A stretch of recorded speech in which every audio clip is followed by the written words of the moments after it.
Pessoal, eu me chamo Eduardo Mioto, eu faço parte da comissão organizadora do 15º Simpósio Brasil Sul de Suinocultura. A gente acabou de sair da apresentação do nosso colega Edilson Dias Caldas, que é o gerente executivo de produção de suínos na BRF, e a gente vai falar agora um pouco, um resumo da apresentação dele, que foi sobre o uso racional dos antimicrobianos, como é que a gente está se preparando. Eu acho que um dos mais básicos é limpeza e desinfecção, né? E o pessoal falou que é difícil convencer o povo lá na ponta a importância desse manejo, né? Joia, Eduardo, primeiramente, obrigado aí pelo convite, né? Obrigado por estar junto com vocês aqui nesse pós-palestra, nessa conversa, né? E como tu bem mencionou, né? A preparação prévia, ela serve para tudo, né? Tem um plano de ação para qualquer atividade que tu vai fazer. E para redução de uso de antibióticos não é diferente. Na verdade, ela se torna até mais importante. Então, assim, tu ter um plano, uma preparação prévia, preparar as pessoas, preparar o teu sistema como um todo, que seja uma granja, vou reduzir numa granja, preparar o pessoal daquela granja, preparar o pessoal que faz assistência naquela granja. Vou reduzir numa região, preparar bem o pessoal da região. Vou reduzir numa regional inteira ou numa empresa inteira. A preparação prévia é de suma importância, né? E pegando o ponto que tu comentaste aí, de voltar para o manejo básico, né? Eu lembro que teve uma pergunta bem interessante ali, quando a gente terminou a apresentação, que alguém comentou, falou assim, são pontos que são velhos, mas são novos. Achei a analogia bem interessante, e realmente são pontos que são velhos, mas eles se tornam novos a partir do momento que a gente não está conseguindo colocar em prática ou não está conseguindo executar, né? Então, assim, uma das vantagens que eu acredito que a gente trabalhar com o uso racional de antibiótico foi esse voltar para o manejo básico, voltar para fazer o que a gente sabe, o que a gente aprendeu durante décadas aí, voltar a colocar em prática isso na granja, né? E aí, começando um ponto que tu falou de limpeza e infecção, que teve uma pergunta também a respeito de limpeza e infecção, né? O pessoal, às vezes, vê uma dificuldade de convencimento, né, do parceiro ou do produtor. Uma dica assim, que eu trago é o seguinte, importante checar.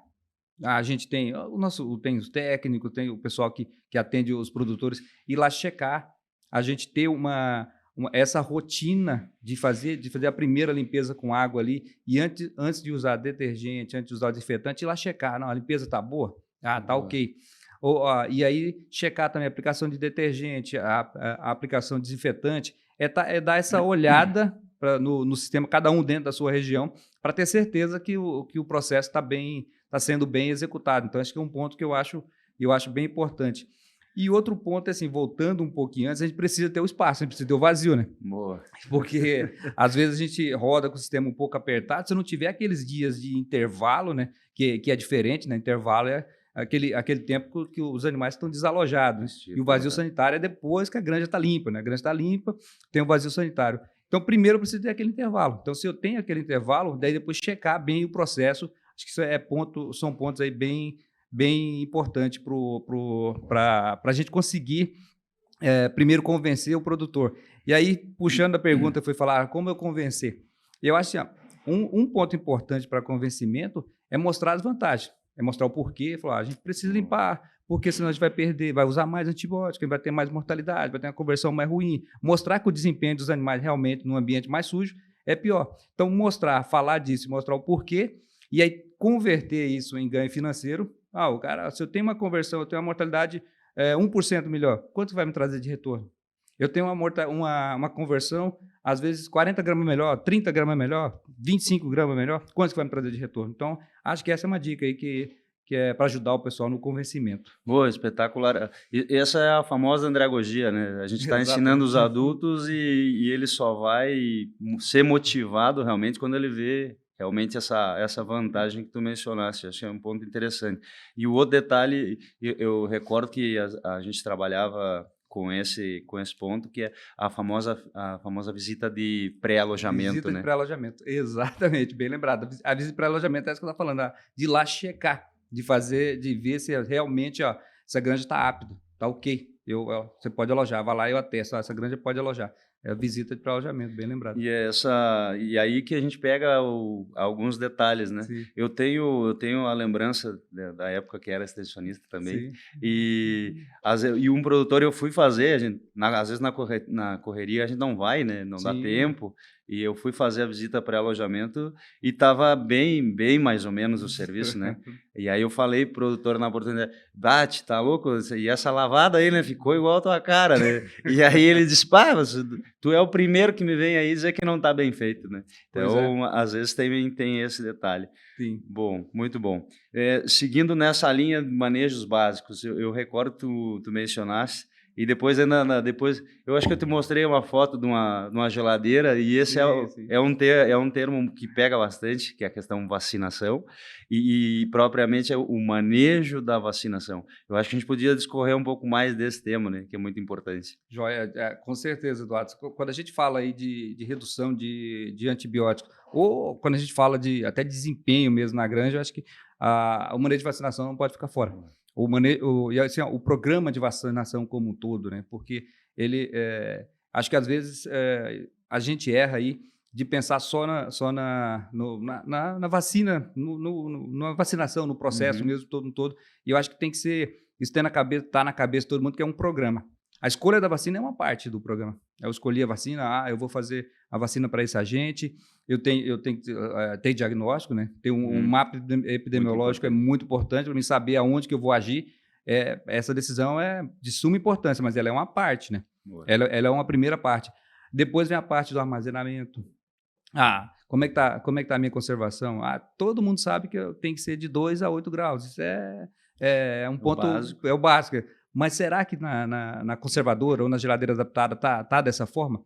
Aí acho que é uma questão, porque se tu não garantir essa conservação, às vezes tu vai estar aplicando a vacina, mas o animal não tá imunizado. É uma surpresa. É uma surpresa. Nesse detalhe, só pegar o link antes que a gente perca aqui, eu gostei demais daqueles dados, aquele aplicativo que tu mostrasse ali, que faz a monitoria realmente dessa temperatura. Exatamente. Esse é um formato, né? Que nos ajuda bastante, né? Colocando a tecnologia aí a nosso favor, né? Que a gente tem uma parceria com uma empresa que tem os logs em todas as conservadoras, e aí ele te avisa, né? A gente vai lá, seta, eu quero temperatura de 2 a 8. E qualquer temperatura que fique fora disso, a gente recebe um aviso aí via celular, via computador, e aí o aviso cai para o extensionista da área, cai para o supervisor, cai para o gerente, às vezes a gente configura, cai para a gente também que está na área corporativa, então a gente recebe o aviso assim, aquela geladeira lá, eu até vou lembrar da foto que eu mostrei, foi de Marechal Cândido Rondon lá no Paraná, aquela conservadora lá tá fora, vai lá e dá uma olhada. E aí esse é um formato. Mas também o pessoal pode fazer a anotação direto em papel. Não tenho aplicativo, não me impede de fazer a checagem ali da conservação. Ir lá, anotar, pedir para anotar todo dia, dar uma passada. Qual é a temperatura hoje? A temperatura de 2 a 8. A temperatura está ok. Então, e dá para fazer de outra forma também. A tecnologia nos ajuda. Onde que conseguir colocar, com certeza vai ser bacana. E aí, saindo dessa parte de conservação, né, Eduardo, a gente vai para uma parte de aplicação, né? E a parte de aplicação, assim, ela parece simples, a princípio, né? Se tu lembrar até aquele trabalho que eu... Não, a gente teve até uma dúvida inusitada nesse negócio da aplicação, né? Que às vezes a gente acha que é tão simples, para nós é tão simples, e entra exatamente nisso que tu ia mencionar. Exatamente. É um processo que aparentemente é simples, mas ele é complexo. Porque assim, hoje tem muita equipe de vacinação profissional. Verdade. Então, assim, o trabalho está se profissionalizando, né? Isso é bom. Mas ele não é tão simples, né? Tu tem uma escolha de agulha que tem que ser o tamanho adequado, que pode evitar refluxo, pode evitar o sangramento, como foi a pergunta lá. Tu pode evitar de fazer uma vacina que não funcione, né? Porque as vacinas nossas quase todas são intramuscular. Tu usar uma agulha muito curta, por exemplo, tu vai estar subcutânea, então tu vai acabar dando uma subdosagem, né? E a troca de agulha, que também parece um negócio simples, mas às vezes o pessoal gasta com vacina e aí quer economizar na agulha e o desempenho não vem, ou o resultado não vem esperado, né? Então, assim, é outro processo. A velocidade do processo como tudo, a gente vê aí a pega do leitão tem que ser bem feita, a velocidade tem que ser uma velocidade adequada, nem lento demais para não passar o dia inteiro em uma propriedade, nem também não tão rápido para fazer o trabalho mal feito. A contenção dos animais é importante. Se fala muitas vezes de vacina reativa, né? Tem vacina umas mais reativas, outras menos, mas às vezes o que cansa mais os animais às vezes é a contenção do que a vacina. Então é um ponto aí que vale a pena ser trabalhado junto com as equipes. Que um processo parece simples, mas não é tão simples. Ele é complexo e a gente vai resolver treinando. É treinar a equipe, é treinar produtor, é treinar as pessoas que pegam. E é dessa forma, é falando, repetindo e acompanhando. O cheque, acompanhando. A gente precisa ter gestão do programa de vacinação. Precisa ter gestão do programa de vacinação, senão tu não sabe onde é que tu está. Tu não sabe onde tu errou, porque eu apliquei uma vacina agora. Daqui 6 meses eu vou ver o resultado lá no frigorífico, uma condenação. Será que onde foi meu erro? Se eu não tenho informação. Então, assim, gerar informação para tu tomar a decisão é muito importante. Então, eu recomendo e acho bem importante ter uma gestão do teu programa de vacinação como um todo. Boa. Desde da escolha, da conservação, exatamente, bem lembrado, desde o diagnóstico, da escolha da vacina, da conservação, do processo de aplicação, como é que está sendo feito. Porque daí tu sabe onde tu errou, tu vai saber onde tu vai agir. Eu estou errando na aplicação, por exemplo, está tendo muito refluxo. Vou agir no refluxo. Estou errando na conservação. Minha conservadora é uma conservadora adaptada, que não funciona. Tem a placa no fundo, a distribuição de temperatura não é boa. Eu vou investir numa conservadora, que é o que eu insisto bastante, que assim, a gente tem que, em termos de conservação, voltando um pouquinho, talvez tem que profissionalizar um pouquinho mais. A gente tem muita geladeira adaptada. E aí, assim, é um investimento a conservadora? É um investimento, mas ela vai se pagar, porque se tu colocar uma vacina dentro de uma geladeira adaptada e tu perder aquele pacote todinho de vacina, tu perdeu o dinheiro da vacina, mas na verdade tu perdeu muito mais, porque não vai fazer o teu efeito desejado que tu queria, tu não vai segurar uma enfermidade que tu queria. Então, vale a pena investir no programa de vacinação como um todo, pensando em reduzir antibiótico, pensando em desempenho como um todo, assim, da cadeia. Boa. Eu lembro até que o nosso amigo Guilherme, eu lembro que ele sempre dizia, não é o caso, ele sempre dizia que tem mais de um leitão escondido na conservadora de sêmen, né? E eu acredito que deve ter mais na de vacina. Né? Tem. Na vacina a gente pode tirar algumas enfermidades ali, reduzir alguma mortalidade, alguma condenação aí, com certeza, na conservadora. E lembrar de, assim, aquilo que a gente estava falando e conversou um pouquinho depois, o animal vacinado é diferente do animal imunizado. O animal vacinado, tu aplicou a vacina nele, mas será que tu aplicou na idade? Tu aplicou muito cedo, que deu interação com a imunidade materna? Será que tu aplicou muito tarde? O teu intervalo da vacina foi adequado? Então, assim, às vezes tu aplicou a vacina. Aplicou a vacina, mas ela foi congelada lá atrás. Desnaturou todo a vacina. Não vai ter efeito. A vacina ficou muito... Ela saiu da temperatura, ficou quente. Ela não vai ter efeito. Então... Animal imunizado é diferente de animal vacinado. Então, aquilo que a gente mencionou aí, quem sabe essas monitorias pós-vacinação, aí seja a monitoria, por exemplo, uma sorologia no campo, ou quem sabe a própria monitoria no frigorífico já dá um bom reflexo da eficácia desse manejo. Né? Com certeza, com certeza. Boa.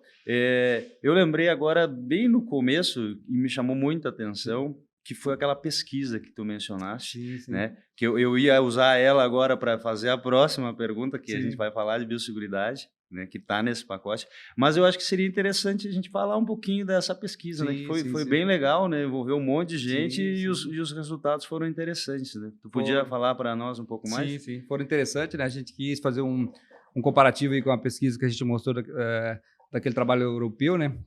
Lá naquele trabalho eles listaram 19 itens aí que poderiam, 19 ferramentas, né? Que poderiam ajudar na redução de uso de antibióticos. A gente listou 10 ferramentas, né? Um pouco menos, até para facilitar para o pessoal responder. E aí a gente mandou para vários amigos, vários colegas e veterinários, produtores, técnicos de campo que atendem as propriedades. E foi curto um período, e a gente teve uma adesão bem interessante. Até aproveitar para agradecer o pessoal e os amigos que responderam as perguntas, né? Foram 204 respostas. A gente teve 53% das respostas foram de veterinários, ou seja, 108 veterinários aí responderam, 23% de produtores. Então, agradeço aí o pessoal que colaborou com a gente. Bem expressivo. Bem expressivo, uma resposta bem interessante num período curto, né? Então, bacana aí essa resposta de vocês. E ela trouxe insight interessante, né? Se tu vai olhar lá, tu vai... O primeiro ponto ali foi limpeza e infecção para o grupo geral, né? Manejo básico bem executado. Então, o pessoal acredita, assim, se eu fizer bem feito, realmente eu vou usar menos antibiótico. Aí o ponto que tu mencionaste aí que eu achei interessante é que a gente fez aquele comparativo, né, entre veterinário e produtor. E para o veterinário, a biosseguridade entrou entre as 5. E para o produtor, não, né? Então, deu um insight aí que a gente tem, enquanto veterinário, enquanto assistente técnico aí das granjas, a gente vai ter que trabalhar mais esse tema junto a produtores. De né? novo no convencimento, né? De novo no convencimento, né? Então, esse foi um insight interessante dessa pesquisa, né? E daí, já entrando no tema de biosseguridade, você não vai falar o que é biosseguridade, acho que todo mundo tem o resumo aí, mas um ponto assim, que eu gostaria de reforçar, que a gente tem a biosseguridade estrutural e comportamental, né? E aí, assim, eu sempre destaco, e o pessoal que me conhece sabe que eu falo bastante isso aí, vamos trabalhar no comportamental primeiro. Porque o estrutural, às vezes, a gente não tem o estrutural hoje, né? Então, às vezes, vai numa granja. Por exemplo, a gente tem muita granja que tem estrutural completo. Ela tem barreira, tem banho, troca de roupa. Então, se eu visito essa granja, eu vou lá, eu fico na área suja, eu tomo banho, troco de roupa, eu vou para ali, a gente segue todo o protocolo. Ok. Mas, se eu não tiver o comportamento, o estrutural não vai me ajudar. Porque eu vou lá, o que eu vou fazer? Eu vou passar sem tomar banho. Então, a minha opinião é que o comportamental é mais importante. Então, acho que a gente segue firme para trabalhar o comportamental e usar as ferramentas que tem. Eu vou na terminação. Ela não tem banho, só tem troca de roupa. Tu vai lá e troca de roupa. Eu desço do carro, eu estou com um propé, eu coloco o propé, vou até a entrada da propriedade e troco de roupa.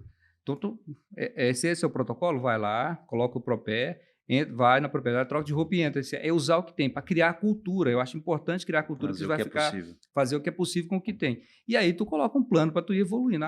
Essa propriedade aqui, um exemplo, tem 100 propriedades, das minhas propriedades de 100, a gente tem lá 50 que não tem barreira. Tu coloca em marcha, né? Ninguém vai conseguir adequar tudo tão rápido assim. Tu coloca em marcha. Se eu não vou adequar 20, o ano que vem 10 e tal, até tu chegar a ter o estrutural completo. Fazer o plano de ação. Agora eu lembrei que tu mencionaste ali. Levantar o que está precisando, ser ajustado e botar isso no papel, né? Porque senão não vai sair. Senão não vai sair. É começar, né?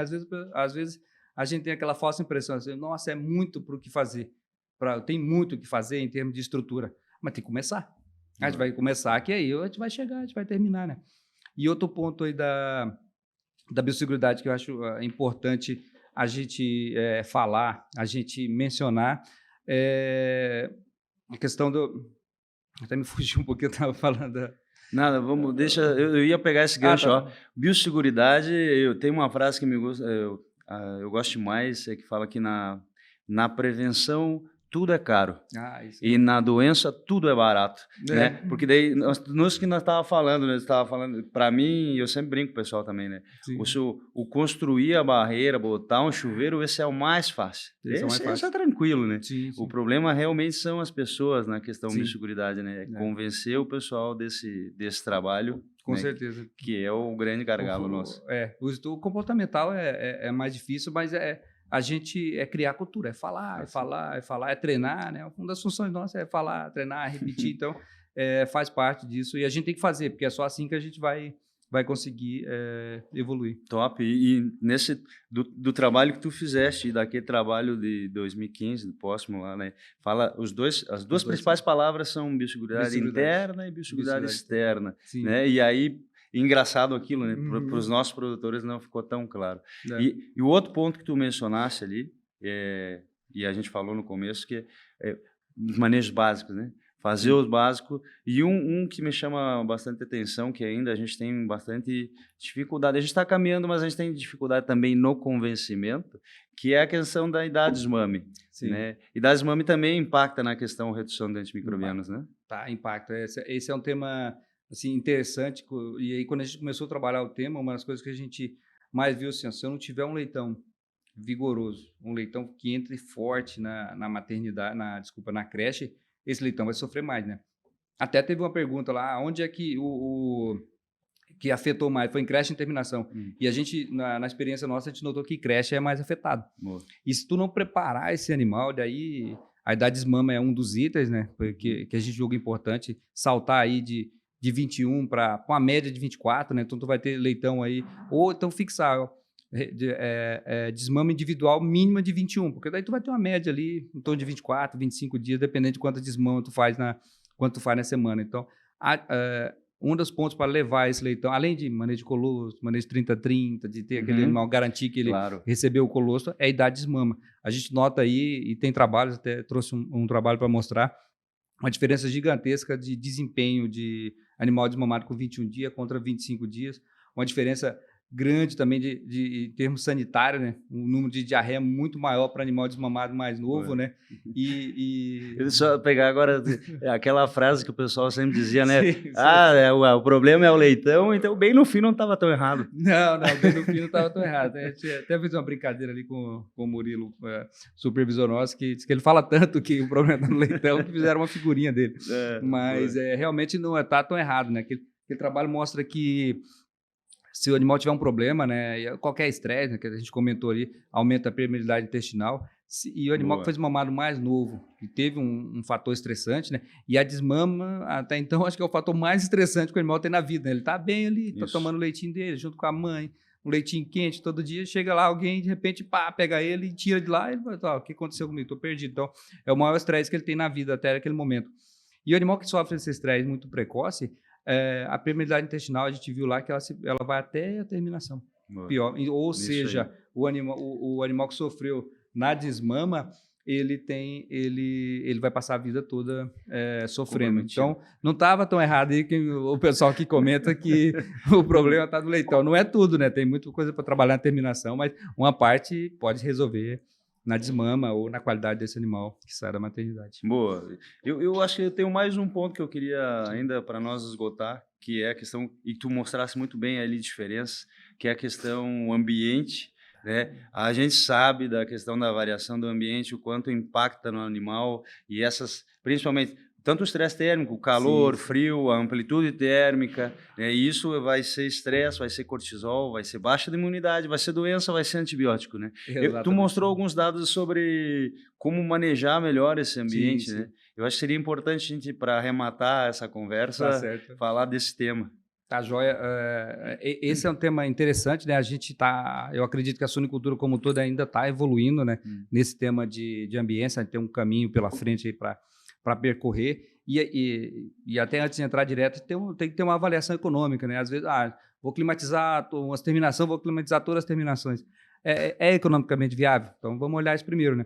E aí a gente mostrou dados aí de cortina, a diferença de cortina automática, né? E dados bem interessantes, assim, que a gente conseguiu mortalidades melhores com cortina automática bem manejada, conversão melhor, desempenho melhor de um controle de gás. Então, assim, esse é um sistema que eu acredito que vale a pena investir, vale a pena conhecer um pouco mais, porque ele dá retorno. Ele dá retorno em mortalidade, ele dá retorno em conversão, em peso e, consequentemente, ele dá retorno em reduzir antibiótico, porque se eu qualquer fator estressante que a gente reduz, e o clima é um muito importante, como tu mencionou, o animal vai estar melhor preparado. O animal melhor preparado, desempenho melhor, consequentemente eu não vou gastar menos antibiótico. Então, é um tema que vale a pena ser trabalhado dentro da granja, pensando um desses conjuntos aí de reduzir antibiótico ou de melhorar desempenho, sabe? Maravilha. Algum ponto que, quem sabe, a gente esqueceu de mencionar que tu acha que ainda seria importante ser ressalvado? Assim, Eduardo, eu queria falar só um ponto assim do protagonismo que tem o veterinário na redução de uso de antibióticos, sabe? Até teve uma pergunta lá, um pouco a respeito, a minha resposta foi mais ou menos nesse sentido, né? É o médico veterinário que prescreve, né? Então, assim, o veterinário ele é responsável pelo diagnóstico, ele é responsável por atender a parte epidemiológica da cadeia, e isso em qualquer amplitude, né? O veterinário está atendendo uma granja, ele tem que conhecer o desafio daquela granja.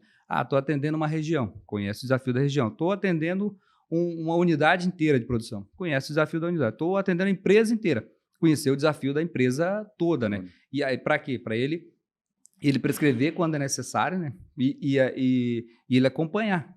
Porque o veterinário é protagonista na redução. É ele que vê a doença, ele que faz o diagnóstico, ele que prescreve e ele que acompanha se está sendo bem feito, né? Porque às vezes se prescrever é uma coisa, e aí depois tu vai...